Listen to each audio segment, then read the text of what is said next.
Hello everyone. इस video में कुछ कड़वे सवाल हैं और उनसे भी कड़वे कुछ जवाब। अगर आपका दिल कमजोर है तो वीडियो को यहीं रोक सकते हैं, क्योंकि हो सकता है आपको ये सच्चाई रास ना आए। और चेतावनी के बाद भी जो लोग आगे बढ़ रहे हैं उन सभी से आग्रह है कि मेरी पूरी बात सुनने के बाद कमेंट्स के जरिए अपना पक्ष जरूर साझा करें। कुछ दिन से मैं भी आप सबके जैसे परिवर्तन का हिस्सा बनी हुई। काफी कुछ नया हो रहा है और ज्यादातर समय चेंजेस को फिगर आउट करने में ही निकल जाता है। और इसी बीच सोशल मीडिया पर कुछ क्रांतिकारी विचारधाराओं से भी रूबरू हो रही है, जैसा कि आप सब भी हो रहे होंगे। 8 अगस्त सन 1942 को भारत में अंग्रेजों भारत छोड़ो आंदोलन शुरू हुआ था और आज एक ऐसा ही आंदोलन जोर पकड़ रहा है, स्कूल्स भारत छोड़ो। फर्क सिर्फ इतना है कि जब हमें अंग्रेजों से आजादी चाहिए थी, स्वराज्य चाहिए था, जो कि हमें बहुत कोशिशों के बाद मिल भी गया, और आज हम स्कूल से आजादी मांग रहे हैं, जिसका मतलब होना चाहिए कि आने वाले समय में हमें स्कूल मुक्त भारत चाहिए। जब मैं पब्लिक फोरम में ये बात बोलती हूँ तो लोग कहते हैं कि हमने ऐसा कब कहा। हम तो सिर्फ ये कह रहे हैं कि हम फीस नहीं देंगे। आप ऑनलाइन क्लासेस देते रहिए, टीचर्स को सैलरी देते रहिए, टेक्नोलॉजी प्लेटफॉर्म पर खर्चा भी करते रहिए, हमारे बच्चे यूं ही पढ़ते रहेंगे, पर हम फीस नहीं देंगे।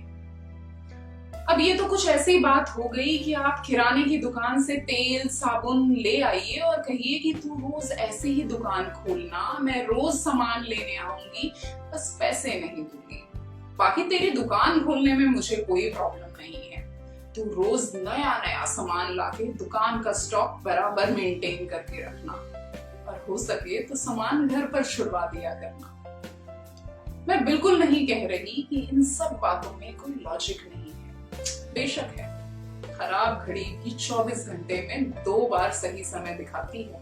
ये लोग बिल्कुल सही कह रहे हैं, नो स्कूल नो फीस, क्योंकि इन्हें ये तो पता है कि बच्चे स्कूल नहीं जा रहे, पर जो स्कूल इनके घर जाकर बच्चों को पढ़ा रहे हैं वो शायद इनको दिखाई नहीं दे रहा। Let me share a simple analogy with you. Airplane का इन्वेंशन होने से पहले हर इंसान के लिए कार ही सबसे एफिशिएंट मोड ऑफ ट्रांसपोर्ट हुआ करती थी, और उससे पहले कभी एक समय था जब बैलगाड़ी भी एफिशिएंट लगती थी। जब लोगों ने पहली बार एयरप्लेन के बारे में सुना तो यकीन ही नहीं हुआ कि ऐसा भी कुछ हो सकता है, और फिर जब एयरप्लेन को अपनी आंखों से देखा तो उन्हें यकीन ही नहीं हुआ कि उड़ भी पाएगा। आज सच्चाई सबकी आंखों के सामने है और आप सब बेधड़क इसका इस्तेमाल करते हैं। अब कोई हवाई सफर करना चाहे पर किराया देने में आनाकानी करे और लॉजिक दे कि एयरप्लेन करता ही क्या है, इतना किराया किस बात का, बस 2 घंटे हवा में उड़ के पहुंच गया, ना उतना समय लगा, ना ट्रैफिक मिला, ना कोई सिग्नल। कोई बैलगाड़ी से थोड़ी ना लाए हो कि तुम्हारे बैल परेशान हुए हो, तुम्हारे टायर घिसे हो, जो किराया मांग रहे हो। इसी तरह पढ़ाई अगर टेक्नोलॉजी के जरिए घर बैठे हो रही है तो हम नहीं मानेंगे। ऐसे कैसे? ना रोज बच्चे स्कूल जा रहे हैं, ना उनकी ड्रेस गंदी हो रही है, ना बच्चों को सुबह सुबह ऊँघते हुए आधी बार खाए आधी बार बिना खाए स्कूल जाना पड़ रहा है, ना घंटों बसों में सफर करना पड़ रहा है, बस पढ़ाई ही तो हो रही है, बाकी तो कुछ भी नहीं हो रहा है। जैसे पेरेंट्स पढ़ाई के लिए नहीं बल्कि बाकी सब चीजों के लिए बच्चों को स्कूल भेज रहे थे।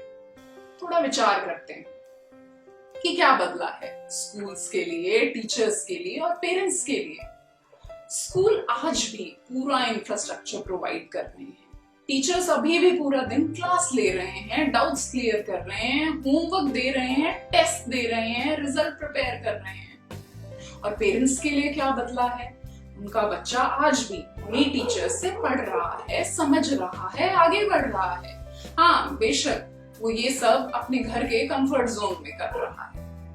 ईज ऑफ डूइंग समथिंग का कंसेप्ट यहाँ कोई मायने ही नहीं रखता। हम काम को हुआ जब ही मानेंगे जब वो मुश्किल से हुआ हो। मजे की बात तो ये है कि मुश्किलें भी उन्हें अपनी ही बढ़ानी हैं, क्योंकि टीचर्स तो आज भी बहुत मुश्किल से काम कर रहे हैं। अगर किसी की जिंदगी आसान हुई है तो वो है स्टूडेंट्स की, पेरेंट्स की। नॉर्मल टाइम में अगर एक टीचर 6 घंटे काम करता था तो वो आज 12 घंटे काम कर रहा है।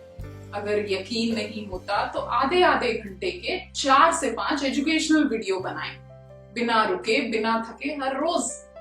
आपको पता चल जाएगा कि ट्रेडिशनल क्लासरूम टीचिंग मेथड से कितना ज्यादा चैलेंजिंग है।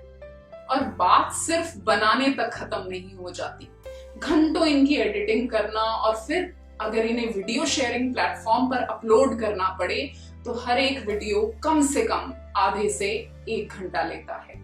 टीचर्स पूरी रात सोते सोते भी ये काम करते हैं, तब जाके आपका बच्चा अगले दिन उस क्लास को अटेंड कर पाता है। ऐसा लगता है जैसे पेरेंट्स बच्चों को पढ़ाने का पैसा नहीं दे रहे थे, बल्कि उनसे पीछा छुड़ाने का पैसा दे रहे थे कि जाओ 8 घंटे स्कूल जाओ और हमारा पीछा छोड़ो। तो क्यों नहीं आप सब अपने बच्चों को क्लास करने से रोक लेते? निकाल लीजिए अपने बच्चों को इस ऑनलाइन स्कूल से, और जब लगे कि आपके मन मुताबिक हो गया है तो फिर देख लेना, भेज देना। पर ये कैसी दोगली बात है कि क्लासेस भी अटेंड करनी है, डाउट्स क्लियर ना होने पे टीचर से भी लड़ना है, सिस्टम का फायदा भी उठाना है, उसे बुरा भला भी कहना है, और फीस तो देनी ही नहीं है। आज पहली बार पेरेंट्स और स्कूल के बीच में डेफिसिट ऑफ ट्रस्ट की स्थिति उत्पन्न हो रही है। जो पेरेंट्स पढ़े लिखे हैं, समझदार हैं, कॉर्पोरेट्स में काम कर रहे हैं, पब्लिक सिस्टम में रिस्पॉन्सिबल पोस्ट पर काम करते हैं, वो ये समझ सकते हैं कि ट्रस्ट डेफिसिट कितना खतरनाक हो सकता है। मैं जानती हूँ कि सब ऐसे नहीं है, पर कुछ रॉन्गली मोटिवेटेड लोगों की वजह से ये परिस्थिति खड़ी हो जाती है। अब आप एक बात सोच के बताइए कि हम खिलाफत किसकी करते हैं, जो हमें नहीं चाहिए, जिसे हम मिटा देना चाहते हैं, जिसके बिना हम रह नहीं सकते। क्या आप सब सोचते हैं कि बिना स्कूलों के काम चल जाएगा? चलो जिसका स्कूल है वो कोई बिजनेस कर लेगा, टीचर्स भी कुछ ना कुछ करके अपना काम चला ही लेंगे। पर क्या बच्चे बिना स्कूल्स के फॉर्मल एजुकेशन ले पाएंगे? अगर जवाब हाँ है तो आप सब जो कर रहे हैं थोड़ा और जोर से करिए, क्योंकि इस सब से कुछ असर नहीं हो रहा है। और अगर आपका जवाब ना है तो कुछ बहके हुए लोगों के बहकावे में ना आए और सिस्टम को बेहतर बनाने में अपना योगदान दीजिए। ये मुंह छुपाने या मुंह मोड़ने का वक्त नहीं है, ये हाथ बढ़ाने का वक्त है। मेरी बातों को ध्यान से सुनने के लिए आप सभी का सह आदर, अनंत आभार।